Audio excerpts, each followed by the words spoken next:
नहीं है और प्रेम से जोर से बोलनी है।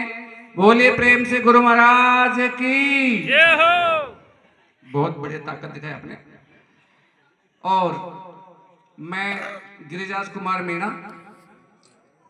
पापड़दा से आप सभी के बीच अपनी उपस्थिति देने का मौका मिला और महाराज जी ने आते ही मुझे आदेश दे दिया है, तो आदेश की पालना करना सबका धर्म बनता है। देखिए महाराज जी ने कहा है, गायन को मत गाओ भाई, खोजो वस्तु अनोखी। जिनको 40 साल हो गए महाराज जी के जाते जाते, 50 साल हो गए, 60 साल हो गए, 30 साल हो गए, उन्हीं को घुमा घुमा के गा तो रहे हैं, बट जीवन में कोई क्रांति घटित नहीं हो रही है। हम वहीं की वहीं हैं। और खुद महाराज जी ने यही कहा था, गायन को मत गाओ भाई, खोजो वस्तु अनोखी। हमें अपने आप को अपडेट करने की जरूरत है, अपने आप के अंदर नयापन लाने की जरूरत है, जमाने के हिसाब से जो नहीं है। और मैं इस मंच के माध्यम से ये बताना चाहता हूं कि हम सत्संग में क्यों आते हैं। हम अपने आप को बदलने आते हैं, बट मैं कहता हूं जब तक हमारे अंदर की सोच नहीं बदलेगी ना, जब तक बाहर का व्यवहार नहीं बदलेगा। वैज्ञानिक कहते हैं कि जो इंसान जैसा सोचता है वैसा उसके जीवन में घटित होना चालू हो जाता है। अभी गणेश महाराज ने ये बात कही, इसका प्रैक्टिकल जो हुआ है, जो घटना हुई अमेरिका में, उसका अभी आपको ताजा उदाहरण देता हूं मैं कि हमारे सोच का हमारे शरीर पर क्या प्रभाव पड़ता है। अभी अमेरिका में 2 कैदियों को फांसी की सजा हुई। फांसी की सजा होने का मतलब है कि उनको मारा जाएगा। तो कुछ मनोवैज्ञानिक बोले जज से कि जज महोदय, इनको फांसी की सजा हो चुकी है, ये मरेंगे, हम इसके ऊपर एक प्रयोग करना चाहते हैं। कि भाई क्या प्रयोग करना चाहते हैं? तो उन कैदियों के सामने कहा गया कि हम इन आदमियों को फांसी लटका के नहीं, कोबरा सांप से डसवा के मारना चाहते हैं। वो कैदी सुन रहे इस बात को कि हमें फांसी नहीं लगेगी, हमें कोबरा सांप डसेगा और फिर हम मरेंगे। डेट फिक्स हो गई, फला तारीख को इनको मारा जाएगा। अब उन कैदियों के मन में बात चल रही है कि हमको सांप डसेगा और हम जब मरेंगे। ठीक है, हालांकि मनोवैज्ञानिकों को सांप नहीं डसवाना था, वो प्रयोग करना था कि हमारी सोच का हमारे शरीर पे क्या प्रभाव पड़ता है। जो ही तारीख आई, वो तो भयभीत थे पहले से ही कैदी तो, कि आज कोबरा डसेगा और हम मरेंगे। उन्हें लटकाया गया, लेकिन फांसी यहां नहीं, केवल शरीर लटकाया गया और मुंह को बांध दिया गया काली पट्टी से, ताकि देख नहीं सके। और जो ही समय हुआ कि भाई लाओ सांप, उनको दिखाई नहीं दे रहा था कुछ भी, क्योंकि काले कपड़ा बांध दिया था। जो ही सांप डसाने का समय हुआ, उन मनोवैज्ञानिकों ने नीचे से 2 पिन चुभोई उसके पैर में, और 1 मिनट के अंदर अंदर वो दोनों कैदी वहीं मर चुके थे। अब यहाँ गौर कीजिए, यहां तक हमारे मन में एक बात आ सकती है कि कोई बात नहीं, भय से मर गए होंगे, उनको भय तो था ही कि वे सांप डसेगा। उन्होंने केवल 2 पिन चुभोई और वो खत्म हो गए। अचंभे की बात तो जब हुई, जब उस लाश का पोस्टमार्टम किया गया और उसके अंदर कोबरा का जहर पाया गया। ये घटना अमेरिका की है और प्रैक्टिकल घटना है। तो ये प्रयोग करना चाहते थे कि जैसा हम सोचने लग जाते हैं वैसा हमारे शरीर पे प्रभाव होने लग जाता है। हम लोग चाहते हैं कि सत्संग व्यवहार सुधार दे, नहीं। जब तक आप अपने आप को अंदर से अपने विचारों से नहीं बदलोगे, तब तक आपका व्यवहार सुधरता नहीं है। जिस प्रकार एक मकान का निर्माण छोटी छोटी ईंटों से मिलकर बना होता है ना, उसी प्रकार हमारे मनुष्य का जो जीवन का निर्माण है छोटी छोटी आदत से मिलकर बना होता है। आदत सही है तो जीवन स्वर्ग है, और आदत गलत है तो जीवन नरक है। ना इसमें गुरु सुधारेगा, ना कोई संत सुधारेगा।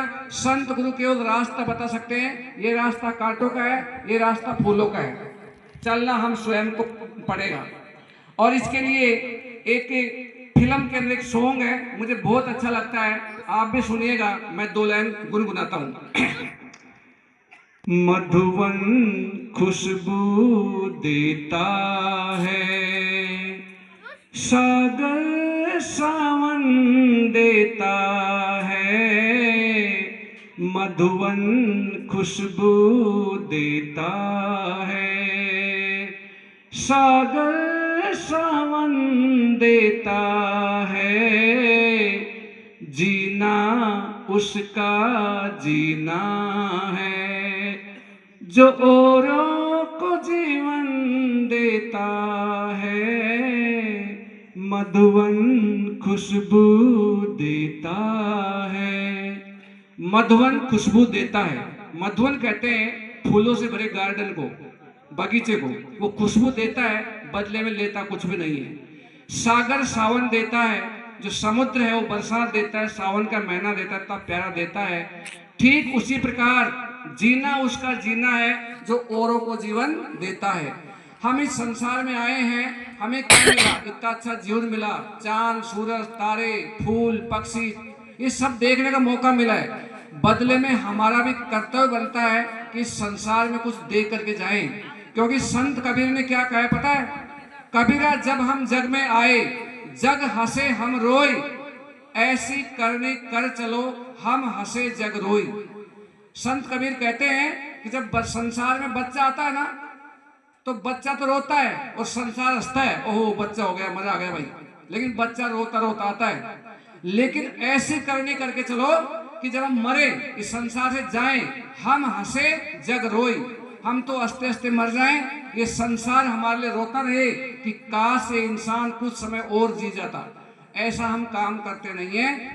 मैं खुद देखता हूं, मैं बहुत सारे सत्संग में जाता हूं, हम केवल गाते हैं गाते हैं गाते हैं, आगे कोई सुधार करते नहीं है। लेकिन आप खुद सोचिए, इस दुनिया में सबसे बड़ी सफलता क्या है? तो सबसे बड़ी सफलता ये है कि जब हमारा अंतिम समय आ जाए, हमारी मौत नजदीक आ जाए, उस समय हम हंसते हंसते मर सके। और हंसते हंसते वही इंसान मर पाएगा जिसने पूरी जिंदगी में कुछ दिया हो, कुछ देने का काम किया हो। और यकीन मानिएगा, जो देने का सुख है ना, वो सुख कहीं नहीं मिलेगा आपको। लेके आदमी खुश होता है, वो सुख नहीं है, देने का सुख है। तो मैं ये कहूंगा इस मंच के माध्यम से कि अपने जीवन में अच्छी आदत का निर्माण करें, और अच्छी आदत का निर्माण बचपन से ही होता है, बाद में नहीं सुधरता। मैं इन पंच पटेलों से बुजुर्ग में अवस्था में कहूं कि बीड़ी छोड़ दो, नहीं छोड़ेंगे, क्योंकि आदत बचपन की है, शुरू की आदत है, शुरू से ही आदत सुधारनी चाहिए। इसी बात पे मैं मात्र 2 मिनट लूंगा, एक छोटी सी कहानी कहूंगा और मैं अपने वाणी का अंतिम चरण में इसको लूंगा। देखिए, मात्र 2 मिनट और लूंगा मैं, क्योंकि मैं जानता हूँ बहुत बड़े बड़े विद्वान बैठे हैं, सभी को समय देना बहुत जरूरी है, इसलिए मैं समय कम ही लेता हूँ हमेशा, कहने को बहुत कुछ है। एक बार एक पटेल जी के एक लड़की थी, लड़की, लेकिन उस पटेल की जो पटेलन है वो इतना गुलाम रखती थी उस पटेल को। कैसे? उस पटेल को बिठा, उसके ऊपर बैठ और फिर चाकी पीस चाकी, इतना गुलाम था वो पटेल। उसके लड़की हुई, लड़की होते होते बड़ी हो गई, अब कोई रिश्ता नहीं आए। क्यों? चून जैसी रोटी और माई जैसी। तो सब लोग सोचे अगर हमारे बच्चे की शादी से कर ली तो हमारे बच्चे को भी गुलाम बनाएगी, हम तो शादी नहीं करेंगे। किसी की हिम्मत नहीं हो, तो फिर कोई हिम्मतवार पहलवान उस लड़की को बहुत प्रेम करने लग गया, और प्रेम करने के बाद में रिश्ता मांगने चला गया उसके बाप के साथ। जाके बोला कि साहब नमस्कार, कि साहब नमस्कार, कैसे आना हुआ? कि आपकी बच्ची का हाथ मांगने आया हूं। कि माँ बाप से पूछा है? अरे साहब सब पूछ ले, मैं बहुत प्रेम करता हूं, मैं शादी करूंगा। बाप तो खुश हो गया, शादी की तारीख फिक्स हुई। जो ही शादी वगैरह करके बारात तो चले गई, और दूल्हा और दुल्हन को जब विदा किया, उस जमाने में बैलगाड़ी में विदा करते थे, बैलगाड़ियों में। तो जो दहेज दिया वो गाड़ी में रखा, बैल और गाड़ी सौंप दी, दोनों चले गए साहब। अब दूल्हा सोचता है कि इस लड़की को मैं प्यार तो बहुत करता हूं, लेकिन आदत भी सुधारनी है। अंदर हाथ पसार के बाहर मारे चोट। गुरु ये तो करता है, अंदर धीरे से हाथ पसारता कुमार और ऊपर चोट मारता घड़े के। तो इस लड़की को अभी से सुधारूंगा, अगर ये ससुराल जाके मेरे माथे बैठ गई ना, फिर उतरने वाली नहीं। तो देखिए कैसे सुधारता उसको। जब गाड़ी चल रही थी तो गाड़ी का पहिया चूचा रहा था, तो दूल्हा क्या बोलता है गाड़ी से कि देख गाड़ी, एक बार ही कहता हूं, दोबारा नहीं कहता हूं, दोबारा इलाज कर दूंगा, आग लगा दूंगा, चूचाए मत। अब गाड़ी सुनती है क्या? वो समझती नहीं, वो तो चूचाएगी, आवाज आएगी। थोड़ा आगे गया, बैल खोला, बोले मैंने कहा था ना, मैं दोबारा कहता ही नहीं हूं, एक ही बार आदेश देता हूं, हो जाए काम ठीक, वरना मैं ट्रीटमेंट करता हूं सीधा। दुल्हन घबराई।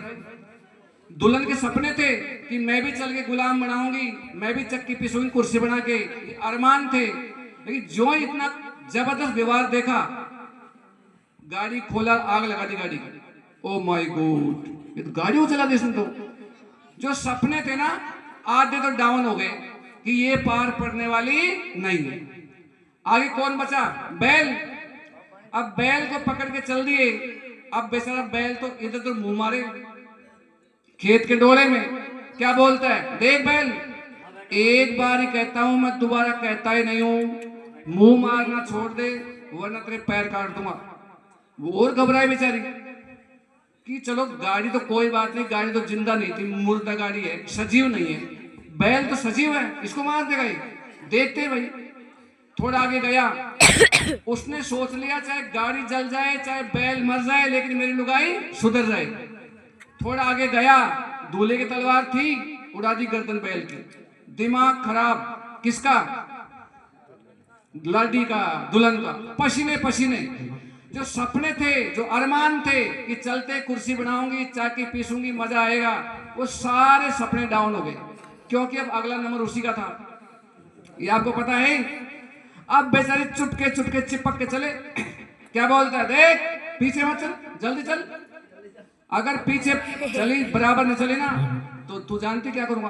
अरे मेरे प्राण प्यारे, मेरे प्राण पिता परमेश्वर, मैं तेरे चरणों की दासी, तू कहेगा वैसे करूंगी। सारे सपने खत्म कि गुलाम बनाऊंगी, कुर्सी बनाऊंगी, वो तो सब खत्म हो गए। फटाफट घर पहुंचे। घर पहुंचते बोले, देख मैं किसी भी काम के लिए मुंह से नहीं बोलता, तो इशारे करता हूं। यूं करूं तक पानी आना चाहिए, यूं करूं तक खाना आना चाहिए। अगर देर हो गई तो तेरी खैर नहीं है। हे मेरे प्राण प्यारे पतिदेव, मैं तेरे चरणों की दासी, तू कहेगा वैसे करूंगी। मैं घबरा रही हूं, ऐसी बातें मत बोल, मैं डर लगता है मुझे। पूरी सुधर गई। उधर दुल्हन के पिताजी, उस दूल्हे के ससुर जी क्या सोच रहे हैं? बेचारे दामाद से बहुत बुरी बन रही होगी। वो जानता था अपनी लड़की को। 10 दिन बाद मिलने आया और दूर से दिखाई दे गया उस दूल्हे को। कौन? ससुर जी। क्या बोलते अपनी बीबी को कि देख वो तेरा बाप आ रहा है, उसके सामने भी ऐसे ही काम बताऊंगा, पानी तक पानी आना चाहिए, जैसे बटन दबाए पंखा चालू, ऐसे काम होना चाहिए। प्लीज मैं ऐसे ही करूंगी, मेरे पापा के सामने कुछ मत बोलना, तेरे हाथ जोड़ती हूँ। ऐट की सारी वो तो सब सुधर गई। पहले जो ही बाप आया, इशारा किया पानी का, ले पापा पानी। बाप देख रहे ये क्या सुधार है, ये तो चमत्कार हो गया। जो ही खाने का इशारा किया, पापा खाना, बटन दबाया पंखा चालू, इतना जल्दी। 7 दिन तक बाप रुका, पूरा लीला देखी उनकी। छोरी सुधर कैसे गई, अचंबा हुआ। 7 दिन बाद जब जाने लगा, बोले दामाद जी मैं चलूं? देख लो साहब, चलो तो चलो, रुको तो रुको, आपका घर है कि साहब जाना पड़ेगा, आपकी सासू मां अकेली है। लेकिन एक बात पूछना चाहता हूं आपसे कि वो क्या? मेरी छोरी पूरे इलाके में प्रसिद्ध थी कि इससे कोई शादी नहीं करेगा। पहली बात तो आपने शादी करके बहुत अच्छा किया, मेरे ऊपर उपकार किया, लेकिन आप ये बताइए ये सुधर कैसे गई? तब क्या बोलते हैं ससुर जी, हम तो अच्छे अच्छों को सुधार देते हैं। पक्का? बोले पक्का। ससुर जी पैरों में गिर गई। बताओ क्यों? कि मैं बहुत परेशान हूं साहब। किससे? आपकी सासू से। आधी जिंदगी हो गई उसकी कुर्सी बनता हूं, वो पीसती है, मेरी हिम्मत नहीं होती है। अगर आप अपने सासू को सुधार दो तो बची हुई जिंदगी सफल हो जाए, वरना मैं तो गया काम से। दामाद जी बोलते हैं, अरे ससुर जी सासू क्या चीज है, सुधार दूंगा, लेकिन एक छोटा सा काम आपको भी करना पड़ेगा। वो क्या? मैं तो कर दूंगा। अंदर गए दूल्हे जी, एक मटकी जानबूझ के फोड़ छेद करके लाए कि बोले मटकी फूटी हुई है, कुमारों के मोहल्ले में जाओ और इस फूटे हुए छेद में मिट्टी लगवा लो। अरे छोटा सा काम, ये तो कर दूंगा, बट आपकी सासू को सुधार दो कैसे भी। बोले ठीक है। जो ही ससुर जी गए कुमार के मोहल्ले में, साहब इसके मिट्टी लगा दो, ये ठीक छेद हो गई। क्या बोलते हैं पागल, कभी पाके भांडों की मिट्टी लगती है? फिर आगे गए, वहां भी यही जवाब, फिर आगे गए, वहां भी यही जवाब, कोई ने मिट्टी नहीं लगाई। बेचारा मुंह लटका के वापस आ गए, साहब किसी ने लगाई नहीं। क्या बोले? ऐसे बोले कि पागल, पाके भांडों के कभी कच्ची मिट्टी लगती नहीं है।